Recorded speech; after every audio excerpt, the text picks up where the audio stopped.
Wrestlemania. It's regarded to be the grandest stage in all of professional wrestling. Bigger than the Super Bowl, bigger than the Emmys, bigger than the Oscars, bigger than the World Cup. Okay, maybe not that far. You'll agree, however, that over the past 31 years, the event has provided some of the best matches in the history of the WWE. Some have been mediocre, and some have been downright crap. Whether you liked them or not, they were a part of history. Just like with all of wrestling, there's always been myths and rumours of matches that could have actually headlined WrestleMania, making it an entirely different perspective of what the show could have been. In this video, we're going to look at every single one of them and see how it could have been planned differently. In the inaugural WrestleMania, the WWE was heavily promoting celebrities, and even featured celebrity Mr. T to be involved in the main event match as tag team partners with Hogan. Fears had circulated prior to the event as they thought that Mr. T would be a no-show. It seemed that before WrestleMania, Mr. T was involved in a heated confrontation with David Schultz. Piper would also seem to have a real distaste for him and would refuse to put him over. Many had speculated that Jimmy Snuka, who had a brief run into the match, would have been his stand-in. Bret Hart had actually told in a recent interview that the original plans at WrestleMania 2 was to have him face Steamboat in a singles match. To Bret Hart's dismay, the plans had been changed a month before leading to WrestleMania. He was instead involved in the NFL Football Battle Royale, and Steamboat ended up facing Hercules. Many knew at this stage that Andre's health was certainly deteriorating, and the WWE had plans to have Hogan face off against Paul Orndorff as Plan B. With that kind of booking, it's safe to say that the WWE would have never made an indoor attendance record. Arguably one of the dullest WrestleManias in history, the event had a 3-hour-long tournament to crown a new WWF champion. Fans were at least delighted to see that Macho Man had won the tournament, but did you know that the original plans were to have DiBiase win it? There are a number of speculations as to why this didn't happen, the most popular being that a heel for the first time would have actually walked out as champion, something that didn't actually happen in those days, and not until WrestleMania 2000. Even from the original bracket for WrestleMania 4, it showed that it could have potentially have been Hogan vs DiBiase, or even Andre vs DiBiase. No Holds Barred was a big blockbuster failure. In fact, Vince only marginally broke even. Rumour had it, if the movie had actually been successful, the WWE were thinking of headlining WrestleMania 6 with Hogan vs Zeus. Luckily that stinker never happened, and instead we got the ultimate challenge. WrestleMania 7 was supposed to break WWE's highest attendance record ever, filling out an almost 100,000 plus seater at the LA Coliseum. As you may know, this never actually happened, and the event was instead moved to the LA Sports Arena to a much lower attendance of 15,000 plus. The WWE claimed that they had bomb threats due to the Iraqi sympathizer gimmick Sergeant Slaughter portrayed. This wasn't however the case.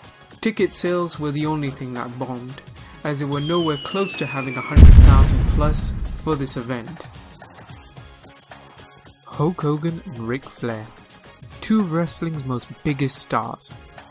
Most had anticipated when Ric Flair entered the WWE, they would cross paths. Even though they did actually wrestle a few house shows, there hadn't been a big enough reaction to garner a Mania headliner, and it was ultimately dropped in place of a double main event. The two eventually met again at WCW's Halloween Havoc in 1994. Last minute changes to WrestleMania 9 had to be done, as Hulk Hogan had allegedly blackmailed Vince to change the outcome of the main event and have him recapture the title in an impromptu match with Yokozuna. McMahon reluctantly agreed, but only if Hogan would actually drop the title at SummerSlam 1993 back to Bret Hart.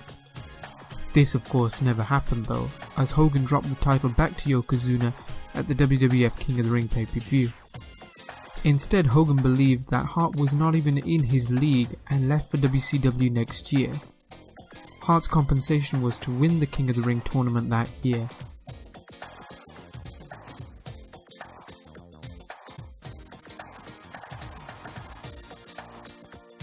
a huge 10-man tag team match between the Smoking Guns, Tatanka, 123 Kid, Bob Holly, the Head Shrinkers, IRS, Rick Martel and Jeff Jarrett had to be cut from the pay-per-view due to time constraints. The time constraints became so because the ladder match between Razor Ramon and Shawn Michaels had overrun by a good 10 minutes. The delay and selfish attitude of Shawn Michaels caused Macho Man to be furious and believed that he was robbing the upstarters from a pay-per-view payday, and as for most, it was also their WrestleMania debut. The tag match instead took place on Raw the next night.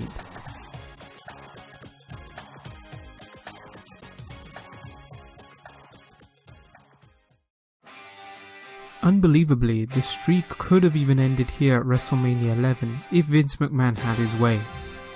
Vince was very high on Bundy at the time and was hesitant on Taker beating Bundy here. The original idea was for Bundy to win with interference. Cooler heads eventually prevailed and The Undertaker won, but the streak was reportedly in jeopardy here. Originally dubbed the Miami Street Fight, Razor Ramon requested a rematch for the Intercontinental Championship with Goldust. During this time though, Razor was actually served with a 6-week suspension for violating the WWE's drug policy. The suspension led to the then WWF president, Rowdy Roddy Piper, to step in, and the fight was changed to a Hollywood backlot brawl. Who knows if we even would have got the infamous OJ chase if the plans had actually gone ahead.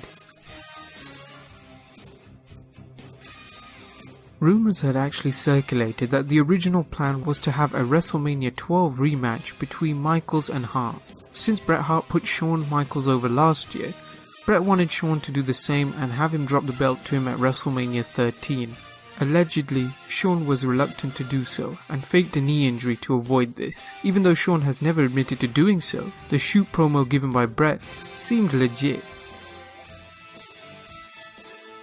With the nuclear hot Austin feud with Bret Hart and the Hart Foundation in summer '97, one would figure that the long-term idea was for Austin to win the WWF title at WrestleMania 14 in a rematch between him and Bret Hart.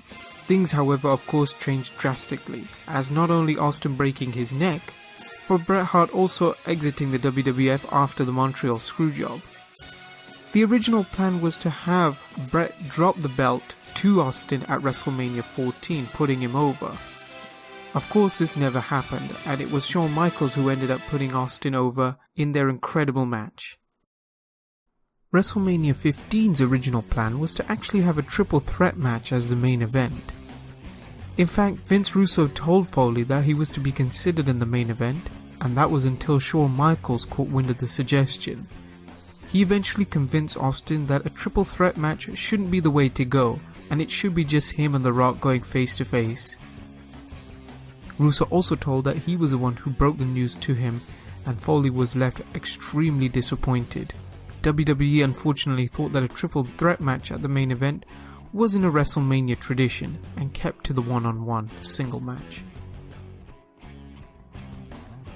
Kane and X-Pac had been building a feud for the early part of 2000, and the blow-off was to be at WrestleMania 16. X-Pac thought that the match should be an extreme match, and came up with a suggestion that it should be a barbed wire explosive cage match. WWE management nixed the idea as they felt that the explosives wouldn't work. X-Pac had also injured his hand going into the event. It was then instead changed to a tag match with both Rikishi on Kane's side and Road Dogg on X-Pac's.